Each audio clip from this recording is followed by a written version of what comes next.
That's why, to be honest with you, when I first came across flat Earth, I didn't believe it. I thought it was silly. It's easy to debunk the disc. It's actually easy to debunk the globe. I'm not here to promote or propose, another model necessarily. I'm here to demolish the one that we're all supposed to believe in. I've never been to outer space.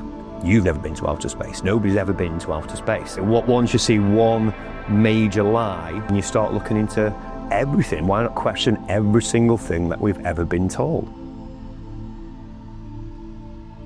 What led you to this realization that maybe the world isn't what it seems? What you mean? What first woke me up? Yeah. Okay. Well, back in the early days of it's not the early days really, but back in 2013, a friend was around and he said, "Do you know the Bank of England's a private company with shareholders who make profit?" I'm like, "Really?" Because again, we're all taught that the Bank of England issues money for the government, and the money system is. Well, you're not really taught about the money system and how currency is issued. But in 2013, funnily enough, the Bank of England themselves actually issued a document called Money Creation in the modern era, I think. And there they clearly state that money is loaned into existence, by these private companies. Again, the Federal Reserve is not federal. It doesn't have any reserves. The Bank of England does not work for the people of England or the government of England. It's its own thing. They're all controlled by the Bank of International Settlements in Basel, Switzerland. So yeah, it was one casual question. I've always been a rebel. I've always known that, as a child, you say, well, why is the war? I don't understand why is the war? Because it doesn't make sense that millions of people in Britain want to go and fight millions of people in Germany all of a sudden, or Russia, or wherever else. And it turns out that there's war because bankers rule the world and they want war and they want to destroy nations and they want to create a one world government and all the usual conspiracy stuff. So those instincts turned out to be correct. It's quite frightening at first, knowing that this is the case, but then it's extremely liberating because living in honesty and living in truth is so much better than having to put a face on or having to pretend or having to bullshit. I sleep very, very well at night. I might be wrong about 20 things, and tomorrow I'll find okay, I didn't realise that. That's great. I mean, the new one, I know this isn't on quite on topic, but the latest one for me was we're not really living in 2025. They've added quite a few millennia of history, and not millennia, sorry, centuries of history. Whether it's 500, 600, 700, 1,000 years of history, we don't know. But so not only are we not where we are told, but we're not when we are told either. I'm now open to falling through these trapdoors and going, wow, that's a new realization. That's crazy. But again, it was just on that. You look at old buildings and they're amazing. They really cared about the environment they were creating. It seemed like a time of high prosperity and certainly peace. They call it the Dark Ages. We're not taught anything about it. We don't know anything about them. In true satanic inverted, language, they were probably the Light Ages. Looks like it to me. All those amazing cathedrals that were built in the 10th, 11th, 12th centuries, supposedly could have been a few hundred years before, but they're incredible. Now we build big grey, big boxes, big square boxes, big cubes, glass, concrete, steel, and they're shit. And that's the old communist tactic. Make a horrible environment for people, and they will be even more depressed and dejected and easier to control. It's all about control. Again, you ask, why do billionaires want even more money? What's that about? If you were a billionaire, you could give £990 million away and still live like a king. So what are these guys doing? When you've got that much money, you get power. And when you've got power, you then have control. And these people are insane psychopaths, insane megalomaniac psychopaths who want to control every aspect of our lives, depopulate a lot of us, and then control the rest of us through the digitization of everything. And there's a reason for it. It's not, again, they've tried to make out it's natural progress. It's just technological progress. They're steering it. So people like me, they hate, because I am the fly in the ointment, or, again, like during lockdown, the people that went and protested in London, proving with no mask, no social distancing, proving that everything they were saying was rubbish, they could not let the rest of the population see that. And again, even when, if you remember back to social media, Facebook, etc., people that did take the shot were immediately shut down. So, if they had a bad reaction, and obviously a lot of people did, you weren't allowed to tell other people. They got banned or their posts were removed or what have you. People had their accounts closed just for wanting to tell the truth. It's like, well, because that might increase vaccine hesitancy. Well, yeah, that's what it should do, isn't it? If there's a product out, as a pill out, whatever it is, and it's really bad, and people having bad reactions to it, they should be allowed. That's exactly what social media should be used for. But again, exactly the opposite. Don't let other people know, because then then we won't be able to sell as many other shops. When you had this realization, how did the people around you react? I think it's more on, and everybody that's woken up, that's become aware of the deceptions of the world, will relate to it. You become like an instant evangelist. Oh my God, they're lying about everything. Look at this. Check this out. And you forget that your family, your close friends, etc., they're not on the same journey. They haven't done the research that you've done. They haven't had the realization, or they don't care. I mean, I was always a black sheep anyway. Now it's just confirmed. So.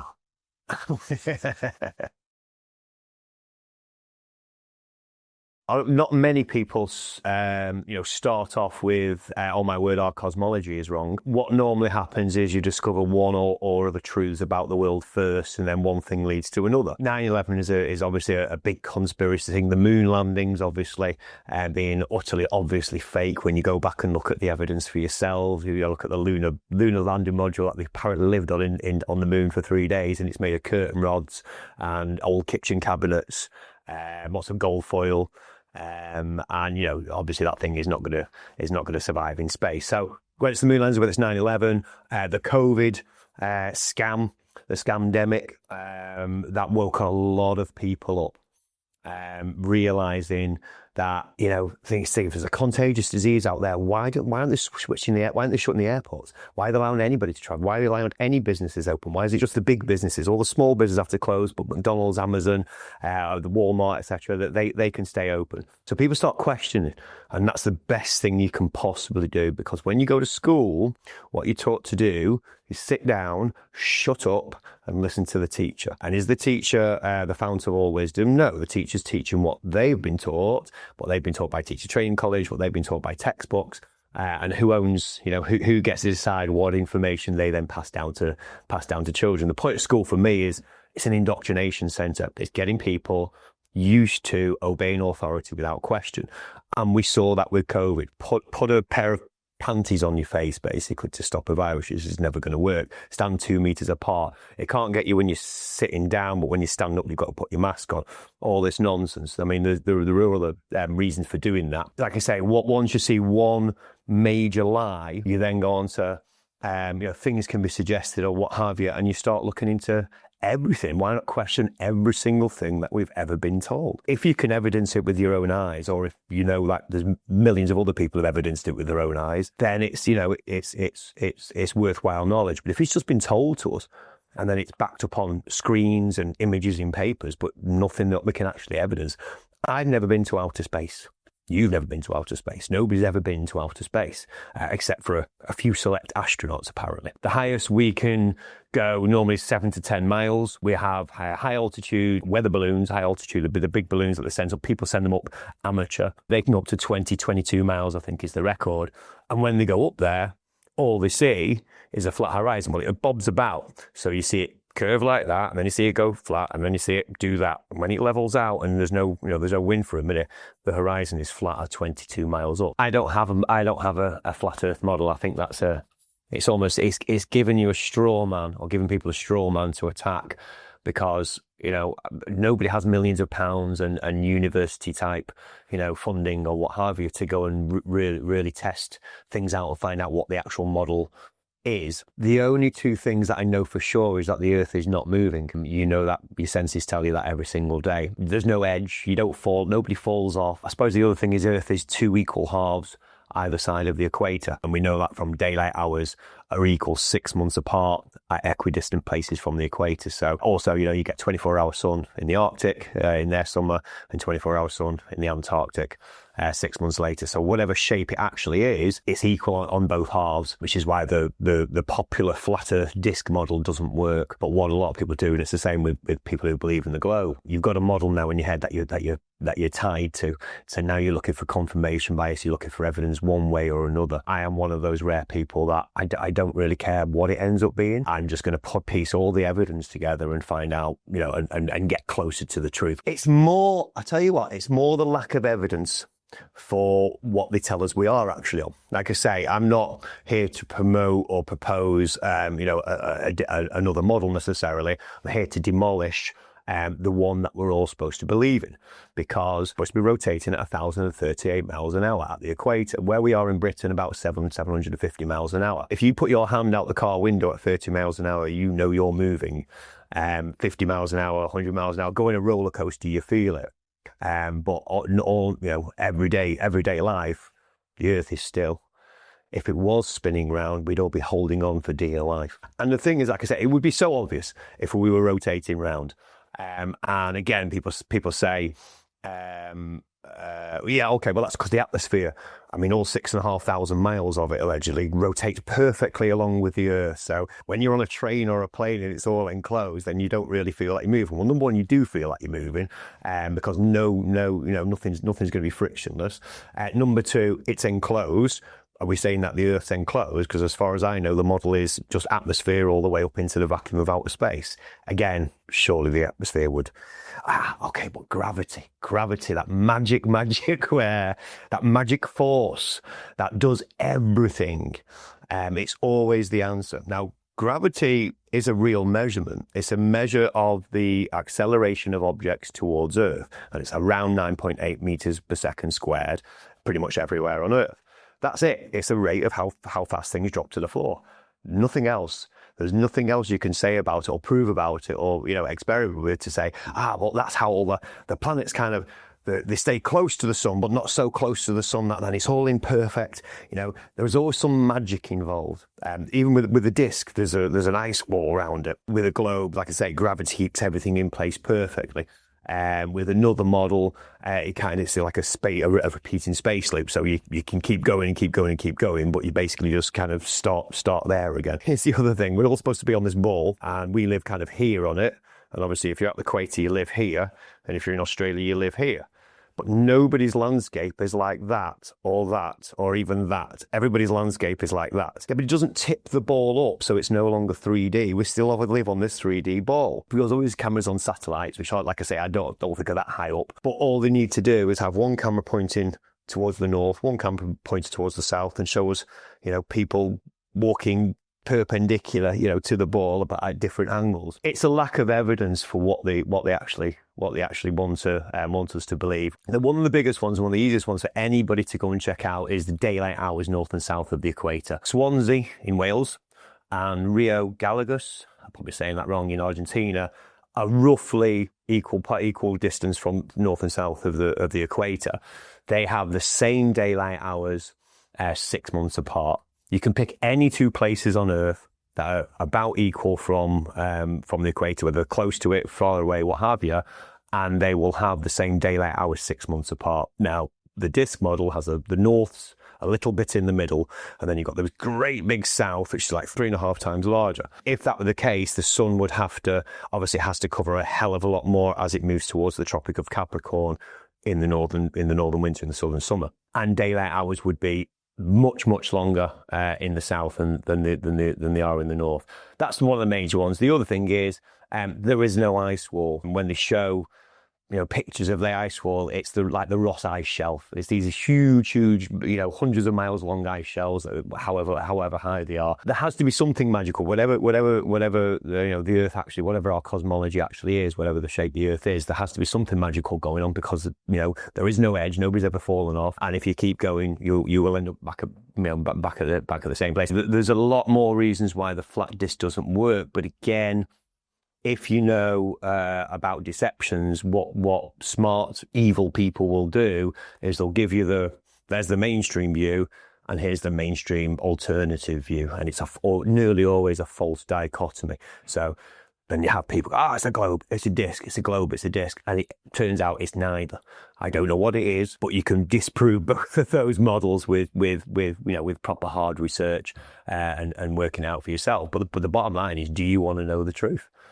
Do you want to know the truth? Or are you happy being in a cult of a globe, a cult of a disc? Doesn't matter which one, as long as you don't come to it. And people fight for these models. They get very, very heated online. Yeah, there's a lot wrong. There's a lot wrong with the disc, but those that are married to, those that have seen the falseness of the ball, fake outer space, the ISS. So you see that, and then they wed in this disc model. And that's why, to be honest with you, when I first came across flat Earth, I didn't believe it. I thought it was silly, because the flight times didn't make any difference. And that's the other thing. Flight times north and south, again, the same. They would be a lot longer in the south. So a lot of people look at that and then go, oh no, it's definitely not. It's not flat. It's got to be a ball. I'm going to stick with that. It's easy to debunk the disc. It's actually easy to debunk the globe. But a lot of people, I don't know. Maybe they're scared of not knowing. Maybe it's I don't know. I don't know is not a viable option with the internet world, with social media, with what we've become now. Saying I have no idea, actually. That's like rare and refreshing. I've heard you say it's like Pac-Man. So it's essentially that you go one side and you appear the other. Can you explain about that? Yeah, like I say, it's some kind of supernatural phenomenon, like the fourth dimension is not time. It's the fact that our Earth repeats its space. Like I say, I don't know how that works or anything else, but the bottom line is, if you go from California over to Japan, and then keep going, and back through Europe, and then keep going over to America, and then go across America, you'll keep going, same the other way. If it's not a ball, and it's not a disc, the only way that's going to work, we don't know for sure that the map is correct. And I don't mean the whole map. There could be, they could certainly have moved land masses or be hiding a continent here or there. You've got the international date line, the Bermuda Triangle. What's all that about? There's a lot that they don't tell us, obviously. Without those pieces, it's hard to pinpoint something down. Lots of people know the video game Pac-Man. You go off the left edge, you come on the right edge. There's one space, but you go off there. You don't go to another one or disappear. It instantly appears there. It's the easiest way to explain it. Now, whether that is the case or not, you can't prove it until we have super fast MiG jets, and I don't know. I don't know how you actually prove it, but you go where the evidence points. If the evidence says it's not a globe, say daylight hours just by themselves prove it's not the disk. It's got to be two equal halves, whatever shape it is, but nobody falls off the edge. So what's going on? That's the best guess so far. I think more importantly, it's the fact that but there's no outer space out there. We're not in this solar system, galaxy, universe that they obviously portray to us on screens and all the rest of it. I think that's far more important than the actual shape of the Earth. Is it a disk? Is it a square? Is it a this? Is it a that? The fact that the stars that we see, obviously the sun, the moon, the wandering stars that go around the sun, and the stars are not trillions of miles away and huge things, which doesn't make sense on an evolutionary or a creationary standpoint. But everything's quite close to the Earth. The lights are made for the Earth. It's a magnificent timepiece up in the heavens there. This kind of leads back to why they lie. Humans are a lot more capable than we're led to believe. You generally narrow down to one subject, one topic, one issue, one work, whatever you're. Either you're a lawyer or you're an architect or you're a writer or whatever. And there's absolutely nothing stopping us, doing a lot more, because we're also led to waste our time. You do 8 hours of work, and then you can go to the pub or go home and watch television or whatever, and that to me is a complete waste of time. If I'd have figured that out earlier, I'd be doing a lot more now as well. If Earth is all there is and there's no outer space out there, there's no vast universe, and it's not random, it's so they can control us, so they can keep us down. If you believe that we're just completely random, there's no real point to life. In the end, we all die and it's all a waste of time, and we were just we're randomly here. Then you're a lot easier to control. And then closed Earth means that we were created, means that this place is created by some form of creator, which means that they created you and me and every individual, which means that you have value and you have purpose and you have worth. Trust that belief rather than, what the people who rule the world want us to believe. And they do rule the world, and there is a reason why there's inequality and why all the injustice goes on. There doesn't need to be. So You went viral after your appearance on This Morning. Oh, yeah. What was the response you received from This Morning? The way they framed it was like, look at these crazy guys believe in flat Earth. Of course.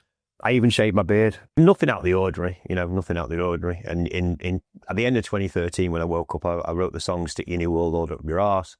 We are the 99%. So I was already kind of, notorious, shall we say, for that anyway. So, I am the one with the I suppose crazy ideas. You get used to it. You get used to your life, I suppose. You could probably tell I don't really care what people and that's really important if you're chasing the truth, if you're trying to seek the truth, and go, can't be if the Earth's flat. Oh my God! I'm not going to tell my friends I think the Earth's flat because that's supposed to be stupid. You're a flat earther. What, you're not going to take the shot? What, do you believe the Earth's flat as well? You know what I mean? It's the end of the slippery slope logical fallacy. Whatever it is, 9/11, whatever it is, doesn't matter. You don't believe in nuclear weapons. Are you a flat earther as well? Whatever conspiracy it is, being a flat earther is supposed to be completely stupid. Well, I did go to university and I have got good qualifications, but that's irrelevant. I don't think anybody on earth is stupid. I think we've been led to believe that, and also medicated and all the rest of it. I think we're all capable of far more than we believe. Part of what you said is that there's a creator. Is that like a God to you, as in like a religious belief, or there can only be one God. If you believe there is a God, there can only be one God, because there's a lot of popular opinion that, well, there's gods of this and there's a local God and there's more gods. If you're God, then you have to be omnipotent. And there's no, you're not God if you're not omnipotent. So there can only be one God. And believe it or not, this is a God that actually loves us, and is long suffering and very patient, just like any parent would be, with your children. You don't want them to make too many mistakes. You want to correct them and show them the way to go. But yeah, I believe we were created. We were created for a purpose. This is not all there is. A common objection to that is, well, why is there evil? And why does he allow the evil in the world? Why does he allow babies to be sick and war to happen and all the rest of it? Well, it's the one about, again, allowing your children to find out for themselves. Does he want to intervene? Yes, of course. He will at some point as well. Finally, I do believe in prophecy. I do believe that the Bible is the translations are a little bit dodgy, and certainly what the church believes and what is taught, again, is deception and wrong, and people were killed all the way through the church age, shall we say, for believing the wrong thing. So God has a bit of a bad reputation down on earth. Why does he allow evil? Well, I'll ask you the same question. Why do you allow evil? What do you hope people take away when they hear your views?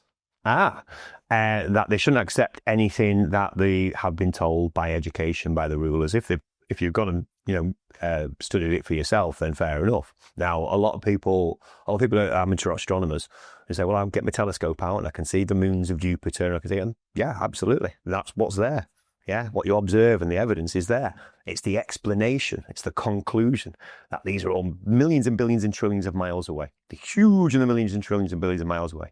But there's quite clearly, and famous astronomers have also said it, Fred Hoyle, that the maths and everything else works just the same as if they were quite small and very close.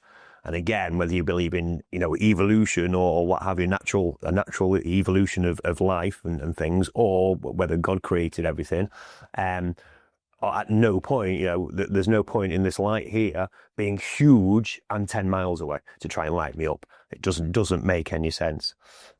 So what do I hope people will take away? That they shouldn't trust anything that they're shown on the media, anything that's been told in education. Yeah, they lie about politics, they lie about war, they lie about money. They also lie about science, and they also lie about physics, biology, cosmology, you name it. And it's down to each of us to go searching for that ourselves, to find out the truth for ourselves. If you don't want to live in truth, you're happy living in a lie, then just point and laugh. That's fine. I don't care. So if someone started questioning the globe model, what would you want to happen next? Oh, that's an interesting question. If somebody starts questioning the globe model, I mean, go on that journey. Go on that journey. Don't be afraid. Definitely don't be afraid. Because if you're already starting to question it, your life is about to change anyway. Yeah, if you don't want your life to change, then don't question it. Stay exactly where you are. But it's an itch you have to scratch. That's the thing. When you're woken up, when that feeling comes, you can try to put it down, but it will keep bouncing back anyway. So love the truth, and love the search for it, because that's what we're supposed to do. That's what we think we're doing. But the world lies in lies and deception. And why? Because there are a small bunch of rulers who want to control everything. They want the earth for themselves. They want to act as God on earth. It's been going on since Babylon, the Tower of Babel and all the rest of it. And the will to power, Nietzsche calls it. I have no interest in controlling anybody else whatsoever. I don't want, I want everybody to have a great life. I want everybody to live their best life and fulfill their potential. And that's it. So if I can influence or motivate, rather, people to go on a search, then fantastic. But you've got to want to do it for yourself. From where I believe right now, we are the next major thing in prophecy is a lot of people going to war under a deception.